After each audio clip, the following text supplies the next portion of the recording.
Hello friends, welcome to engineering tutorial.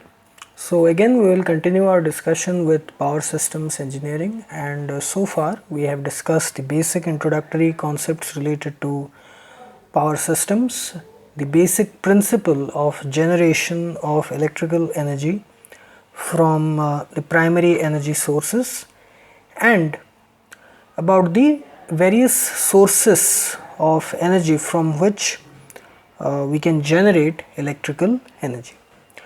So in this video we are going to touch another aspect, important concept related to power generation, which is the various factors that affect the power generation, or we can say the various factors that determine the setting up of a power plant for energy generation. So we know that power systems engineering is basically involves four main aspects. First, the generation of power, the transmission and distribution of that generated power, protection on switch gear, which means all the necessary arrangements made to protect the necessary circuitry associated for the protection of the power plant, and the economic considerations, the cost aspect.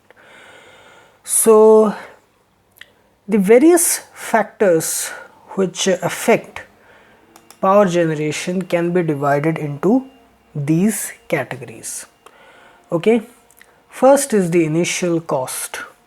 Okay, so that will include various aspects such as the cost of the land required to set up the power plant, because in order to set up any kind of a power plant we need land and the necessary permissions from the government and other things.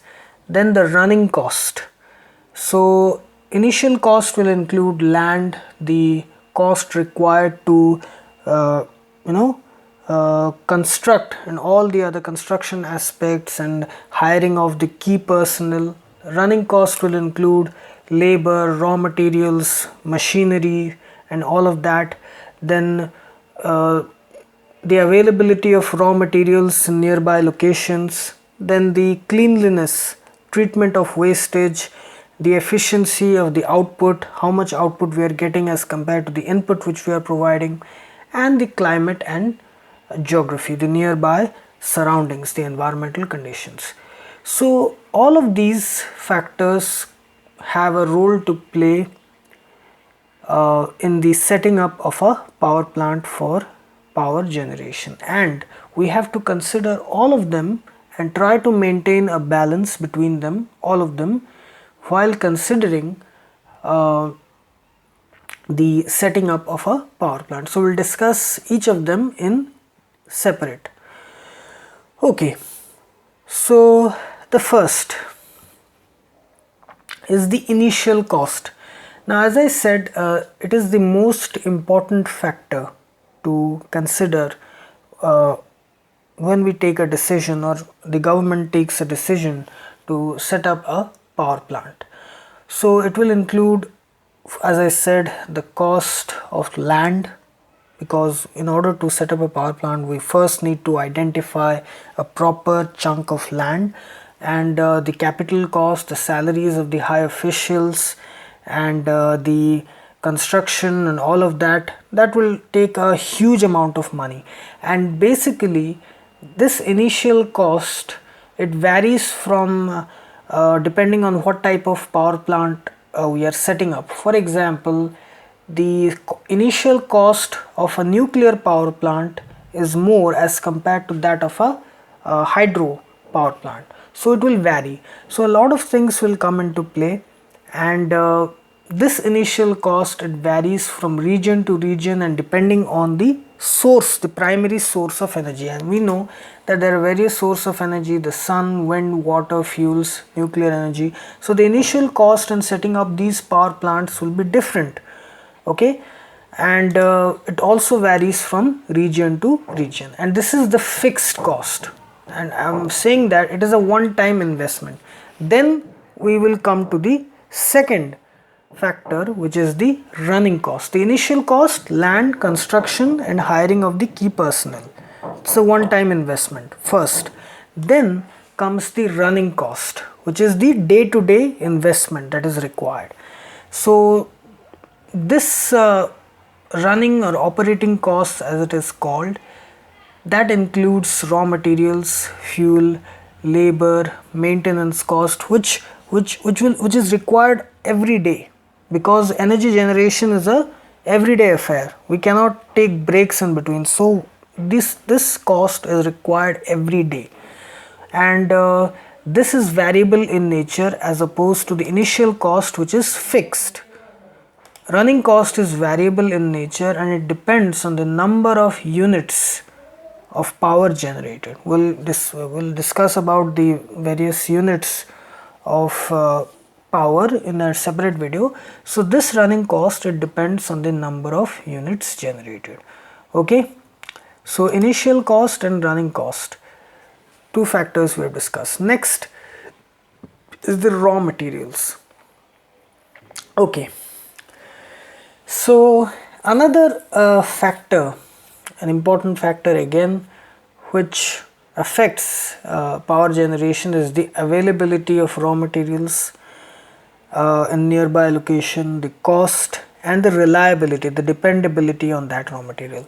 For example, if a place has sufficient and abundant supply of coal in nearby locations, then that is suitable for setting up a thermal power plant, the coal power plant, with the coal as the main source of fuel. If a place has a perennial water source, be it a river or a lake, then that is a good choice for setting up a hydropower plant. So raw materials play an important role. The availability of raw materials, that plays an important role in setting up of a power plant, and depending on what type of raw material is available and whether it can be utilized for power generation, that has to be decided. Then the cost of raw materials, that comes in the input. Okay, so what is the cost of raw material, whether we can afford that raw material, and whether it is giving us the output that we require. Okay, efficiency, dependability, so all that comes into play. So raw materials, after raw materials we have cleanliness. Okay, now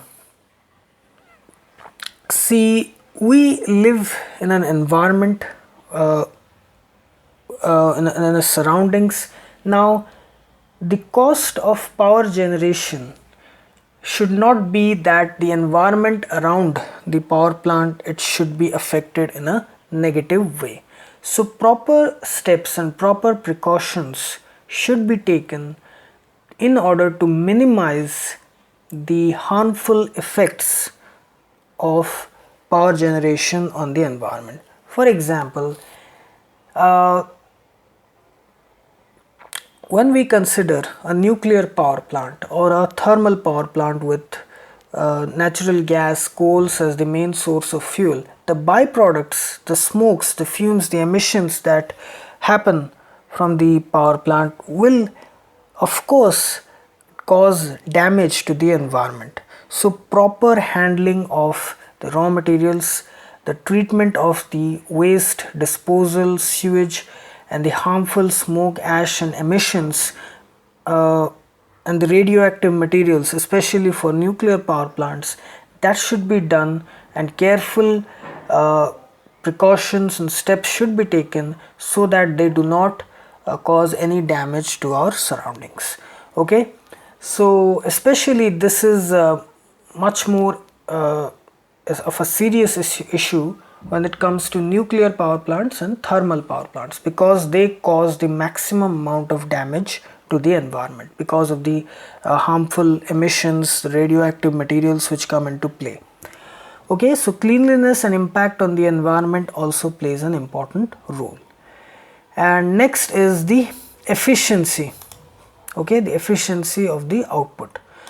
Now the efficiency, we all know, is represented as in power generation as the output power, the power which is generated divided by the input, okay, and in terms of percentage, it is this percentage of efficiency, output power by input power into 100. Now the efficiency of every system is less than 1, or we can say that all systems are less than 100% efficient. No system in this world is 100% efficient. Everything is less than 100.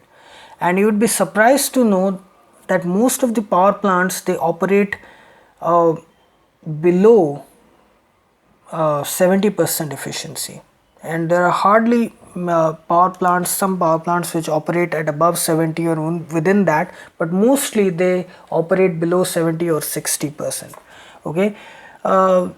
Mostly the power plants that we have that contribute a bulk to power generation are the fuel power plants, and they operate at 25 to 35%. The nuclear power plants, they are around 35 to 45% efficient.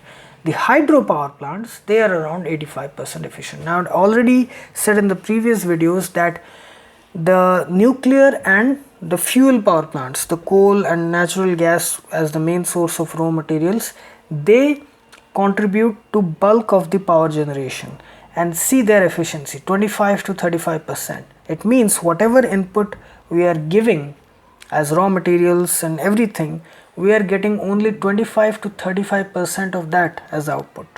In case of nuclear, it is 35 to 45%. So bulk of contribution is of fuel and nuclear, and see their efficiency. So the hydro power plants, they are around 85% efficient. So the efficiency of the power plants also plays a huge role in deciding factor in setting up of that power plant. And at last is the climate and geographical conditions. Again, it is similar to that of the raw material case, because if the climate and geographical location is such that it has abundance of the raw material required for power generation, then obviously that would be a good choice for that. See, like I said, a place with a perennial water source or abundant amount of rainfall is suitable for a hydropower plant. Similarly, a place with abundant supply of coal will be suitable for a coal power plant. If a place has good source of uranium or any other radioactive material, then that will be a good choice for nuclear power plant. If a place receives, like I said, equatorial regions which receive maximum amount of sun, the solar output is maximum, then that is a good choice for a solar power plant. So it all depends on the climate and geographical conditions. Okay, now let us see the various energy sources, compared the various power plants, the sun, hydro power plant, fuel power plants, nuclear power plants, in terms of the various factors. Okay, so you can see when we see the initial cost for hydro power plants, the initial cost is high. In case of fuels, it is low, and for nuclear it is very high. Okay, like I said, nuclear power plants have very maximum initial cost, followed by water and fuels. Running cost, the everyday cost, for hydropower plants it is low, for fuels it is high, and for nuclear it is very low. Reserves means the raw material. Water, it is almost permanent owing to the hydrological cycle. Fuels, they are exhaustible. Now mostly coal, natural gas, they are depleting at a rapid rate, so we have to look for other sources of energy. And nuclear energy, the raw materials, their availability is good, so we have to in future rely on the other sources of energy such as water, sun and nuclear radioactive materials for power generation. Then cleanliness. Hydropower plants, they do not have any harmful byproducts such as smokes, harmful emissions like that, so it is very clean. In case of fuels such as natural gas and coal, it is very harmful emissions, and byproducts are very damaging to the environment. So from that aspect it is very dirty, we can say. Then nuclear also, compared to fuels it is clean, but compared to water it is not that, because the radioactive materials also pose a damage to the environment.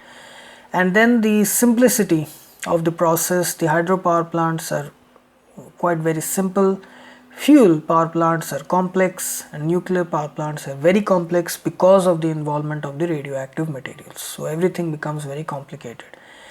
And reliability, in terms of we can say the efficiency, hydropower plants, as I said, 85% efficient, so are very reliable. Nuclear power plants 35 to 45% efficient, so in the middle. And fuels 25 to 35% minimum, so less reliable. So this is a discussion on the factors affecting power generation. We discussed each of these factors and separate in detail. So I hope you liked this video, and please subscribe my channel Engineering Tutorial for more such videos related to electrical, electronics, instrumentation and communication engineering. Have a great day. Thank you very much.